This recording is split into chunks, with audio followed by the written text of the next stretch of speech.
జనగణ మంగళదాయకుడా ఘనమగు చరితల నాయకుడా పలుతరములు మము పరిపాలించర స్వామికుడా నవయుగ మేధో సైనికుడా సమయము తెలియని సేవకుడా యువన వ్యాంధ్రకు ప్రగతిని చూపర సాధకుడా వైతాళికుడా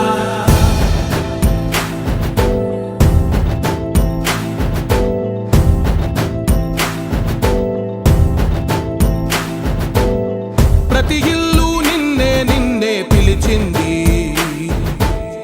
ప్రతి గడప నీకే స్వాగతమంటోంది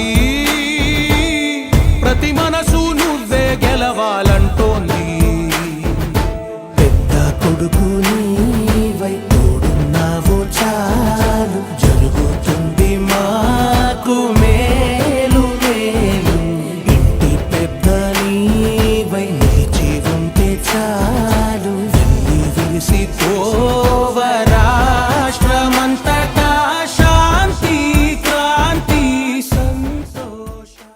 తెలుగుదేశం పార్టీ హయాంలో పేద ప్రజలకి కడుపు నింపడం కోసం అన్నా క్యాంటీన్ని అప్పుడు ముఖ్యమంత్రి నారా చంద్రబాబు నాయుడు గారు ప్రారంభిస్తే ఈ జగన్మోహన్ రెడ్డి 19, 14, 24 మధ్య ముఖ్యమంత్రి అయిన తర్వాత పేదవారి కడుపు కొట్టే విధంగా అన్నా క్యాంటీన్ని మూసేసి రాక్షస ఆనందాన్ని పొందారు. మళ్ళీ 2024 తర్వాత పేదల ప్రభుత్వం ఏదైతే ఎన్డీఏ ప్రభుత్వం రావటం, దానికి ముఖ్యమంత్రిగా నారా చంద్రబాబు నాయుడు గారు, ఉప ముఖ్యమంత్రిగా పవన్ కళ్యాణ్ గారు కలిసి మళ్ళీ అన్నా క్యాంటీన్ని తిరిగి ప్రారంభోత్సవం చేయడం కోసం ఆగస్టు 15న నిర్ణయించుకున్నారు. అయితే ఈలోపు మా ప్రీతమ నాయకులు ఒంగోలు శాసనసభ్యులు దామచర్ల జనార్దన్ గారు ఒక పిలుపునిస్తే ఆ పిలుపు మేరకు 47 రోజుల పాటు తెలుగుదేశం పార్టీ కుటుంబ సభ్యులు అయితేనేమి, ఈ సానుభూతి పరులు అయితేనేమి, వాళ్ళ చిన్న చిన్న అకేషన్లకి ఈ అన్నా క్యాంటీన్లకి వారు తోచిన విధంగా చందాలు ఇచ్చుకుంటూ ఒక్కొక్కరు స్పాన్సర్షిప్ తీసుకుంటూ ఇవాళకి 47 రోజుల నుంచి నడుపుతూ ఉన్నారు. ఈరోజు మా ఐటీడీపీ బృందం, ఒంగోలు నియోజకవర్గం ఐటీడీపీ బృందం ఈ అన్నా క్యాంటీన్లో ఈ భోజనానికి స్పాన్సర్ చేశారు. వారందరినీ పేరు పేరున అభినందిస్తూ ఉన్నాం.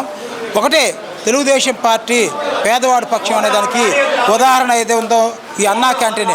అన్నా క్యాంటీన్ ద్వారా ఎంతోమంది పేదవారు, రోజువారీ కూలీలు, పూలు అమ్ముకునేవాళ్ళు, పండ్లు అమ్ముకునేవాళ్ళు, ఆటో వాళ్ళు, ఇట్లా దినసరిగా బయలుదేరి పనులు చేసుకునే వాళ్ళు, వారందరికీ కడుపు నింపాలనే ఉద్దేశంతో ఈ ప్రభుత్వం ఏర్పాటు చేసింది. ఈ అన్నా క్యాంటీన్ ద్వారా ఎంతోమందికి కడుపు నింపుతోంది. దీనికి సహకరించినందుకు, ఒంగోలులో ముందుగానే అన్నా క్యాంటీన్లు జరిపినందుకు మా ప్రీతమ నాయకుడు దామచర్ల జనార్దన్ గారికి, ఆగస్టు 15 నుంచి అన్నా క్యాంటీన్లని ప్రభుత్వం అట్టహాసంగా ప్రారంభించడానికి నిర్ణయం తీసుకోవడానికి మా ప్రీతమ ముఖ్యమంత్రి నారా చంద్రబాబు నాయుడు గారికి, ఉప ముఖ్యమంత్రి పవన్ కళ్యాణ్ గారికి ధన్యవాదాలు తెలియజేస్తాను.